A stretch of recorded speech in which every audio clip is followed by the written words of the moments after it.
بسم الله الرحمن الرحيم আসসালামু আলাইকুম রহমতুল্লাহি বারাকাতুহু। আমাদের একজন ভাই প্রশ্ন করেছেন যে ওনার এক বন্ধু বিবাহ করেননি, তো এক জায়গায় ইমামতি করেন। তো ওখানকার লোকজন তাকে সত্তারোপ করেছেন যে তুমি যদি বিবাহ না করো তাহলে তোমাকে ইমামতি করতে দিব না। এখন ওনার প্রশ্ন যে আসলে এই ধরনের কোনো সত্য শরীয়তে আছে কি না, না কি জন্য তারা এই ধরনের সত্তারোপ করছে। প্রথমত বলবো যে এ ধরনের কোনো সত্য শরীয়তে নেই। বিবাহ করতেই হবে ইমামতি করার জন্য এই ধরনের কোনো সত্য নেই। বরং অবিবাহিত ব্যক্তি সালাতে ইমামতি করতে পারেন, তার কোনো সমস্যা নেই। তিনি ইমামতি করতে পারেন 5 ওয়াক্ত নামাজের, তিনি জুমার নামাজ ইমামতি করতে পারেন, খুতবা দিতে পারেন। তাকে বিবাহ করতে হবে এ ধরনের কোনো সত্তারোপ শরীয়তে নেই। অতএব তারা যদি এটা মনে করে যে এটা অপূর্ণাঙ্গ হয় তার ইমামতিটা, তাহলে এটা তারা ভুল বুঝেছে। এটা তারা নিঃসন্দেহে ভুল বুঝেছে, এতে কোনো সন্দেহ নাই, এবং এটা বাড়াবাড়িও বটে। কারণ আমরা যদি দেখি রাসূল সাল্লাল্লাহু আলাইহি ওয়াসাল্লাম ইমামতির ক্ষেত্রে বলেছেন যে ওয়াল ইয়াউমাকুম আকসারুকুম কুরআনান, অর্থাৎ তোমাদের মধ্যে যে অধিক কোরআন জানে সে ইমামতি করবে। তাহলে এখানে বলা হয়নি যে যে বিবাহিত সে ইমামতি করবে, বা এ ধরনের কোনো সত্তারোপ নাই। তাছাড়া যদি আমরা আরও হাদিস খেয়াল করি, সহিহ বুখারী 4302 নম্বর হাদিস দেখুন, যেখানে আমর ইবনে সালামার যে ঘটনা, তিনি সেখানে বলেছেন যে আমি 6 বছর বা 7 বছর বয়সে এই লোকদের ইমামতি করেছি। কারণ তিনি তখন কোরআন সব থেকে বেশি জানতেন অন্যদের থেকে, যে কারণে বয়স কম হওয়ার কারণেও তাকে ইমামতির দায়িত্ব দেওয়া হয়েছিল। তাহলে এখানে বোঝা যাচ্ছে যে 6-7 বছরের বাচ্চা যদি ইমামতি করতে পারে বড় মানুষদের সকলের, তাহলে এক্ষেত্রে অবিবাহিত মানুষ পারবে না। এটা একেবারেই নির্বোধের মতো কথা বলা যায়। তো যাই হোক, তবে হতে পারে, আমি বলছি না যে এটাই হয়তো বাস্তব, তাদের হয়তো কোনো কারণ থাকতে পারে সেই ইমামকে বলার ক্ষেত্রে।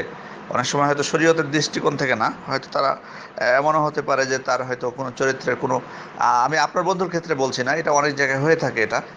যেমনটি শুধু ইমামতির ক্ষেত্রে না, আমরা দেখেছি বিভিন্ন প্রতিষ্ঠানে চাকুরির ক্ষেত্রেও মানে যেসব প্রতিষ্ঠানে আপনার হয়তো পুরুষ মহিলা একসাথেই পড়াশোনা করে, অথবা মহিলা প্রতিষ্ঠান, সেখানে পুরুষরা চাকরি করলে অনেক সময় পুরুষদেরকে বিবাহ করতে বাধ্য করা হয় অথবা সত্তারোপ করা হয়। এটার কারণ হলো যে তার মানে চরিত্রের কোনো মানে কোনো সমস্যা সেখানে না ঘটে। আপনারা সকলে বুঝতে পারছেন বিষয়টা কি আসলে। তো হতে পারে সেই ইমামের ক্ষেত্রে হয়তো অবিবাহিত হওয়ার কারণে কোনো সমস্যা হয়তো ঘটতে পারে, যে কারণে তাকে হয়তো তারা চাচ্ছেন যে তাতে যাতে মানে একেবারে বিবাহ করে তিনি একেবারে নিষ্কলুষ চরিত্রের অধিকারী হন, বা এই ধরনের কোনো সমস্যা যাতে না ঘটে, সেটা হয়তো তারা চেয়েছেন হয়তোবা। এটিও হতে পারে। আমি এটা অনেক সময় অনেকে এটা করে থাকেন, সেজন্য বলতেছি। আর তাছাড়া বিবাহ একটি গুরুত্বপূর্ণ, তার যদি সত্যিকার অর্থে মানে বিবাহের জন্য তিনি মানে সমর্থতা থাকে, তাহলে বিবাহ করে নেওয়াটাই উচিত। কারণ হাদিসে এসেছে, ইমাম হাকিম তার মুস্তাদরাকের মধ্যে উল্লেখ করেছেন 2681 নম্বর হাদিস। শেখ আলবানী হাদিসটিকে সহিহ বলেছেন, সহিহ তারগিবের মধ্যে উল্লেখ করেছেন 1916 নম্বর হাদিস। রাসূল সাল্লাল্লাহু আলাইহি ওয়াসাল্লাম বলছেন, মান রাযাকাহুল্লাহু ইমরাআতান সালিহা ফাকাদ আনাহু আলা শাতরি দীনিহি, অর্থাৎ আল্লাহ তাআলা যে পুরুষকে একজন সৎ নারী তার ভাগ্যে জুটিয়েছেন, একজন স্ত্রী হিসেবে তার জন্য নির্ধারণ করেছেন, আল্লাহ তাআলা তাকে তার অর্ধেক দিন পালনে সহযোগিতা করেছেন। আল্লাহ তাআলা তাকে তার অর্ধেক দিন পালনে সহযোগিতা করেছেন। তারপর তিনি বলছেন ফাল ইয়াত্তাকিল্লাহ ফি শাতরি সানি, অতএব বাকি যে অর্ধেক আছে সেটাতে যেন সে ভয় করে। তাহলে বোঝা যাচ্ছে এখানে যেটা, যে একজন ব্যক্তি বিবাহ করলে তার অর্ধেক দিন এখানে পালন সহজ হয়ে যায়। কারণ এটার কারণ হলো যে আপনারা জানেন যে পৃথিবীতে যত ফিতনা ফাসাদ হচ্ছে, সেটা দুইটাকে কেন্দ্র করে। একটা মানুষের হলো পেট, এবং একটা হলো লজ্জাস্থান। একটা পেট এবং লজ্জাস্থান। তো দেখবেন প্রত্যেকটা ঝগড়া বিবাদ ফিতনা ফাসাদ এই দুইটাকে কেন্দ্র করে। সুতরাং একজন ব্যক্তি যখন বিবাহ করে নেবেন, তখন তার যে এই লজ্জাস্থানের যে ফিতনা ফাসাদ লজ্জাস্থান কেন্দ্রিক, সেগুলো কিন্তু সেটা থেকে তিনি মুক্ত হয়ে যাবেন।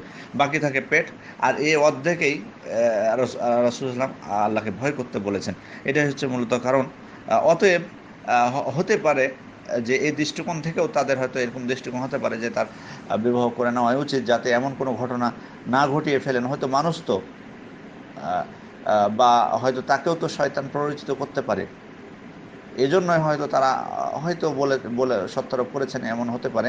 তবে যদি তারা এমন মানে এ ধরনের মানে তাকে বাধ্য করা একবারে সময় দিয়ে যে এতদিনের মধ্যেই করতে হবে, এটা উচিত না। বরং তাকে সময় দিতে হবে। তিনি তার অর্থনৈতিক মানে বিষয়টাও তিনি খেয়াল করবেন।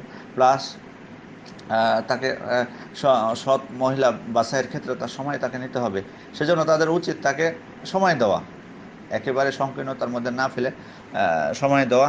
আর আর তাদের এটাও উচিত না যে এটা অপূর্ণাঙ্গ হচ্ছে তার ইমামতিটা। এমন যদি তারা এরকম আকীদা বিশ্বাস পোষণ করে, এটা একেবারে ভুল আকীদা বা বিশ্বাস পোষণ হবে, এবং এটা একেবারে ইসলাম বিরোধী। এটা ইসলাম বিরোধী, ইসলামের সাথে এর ন্যূনতম সম্পর্ক নেই। তো আশা করি বিষয়টি ক্লিয়ার হয়েছে। আসসালামু আলাইকুম ওয়া রাহমাতুল্লাহি ওয়া বারাকাতুহু।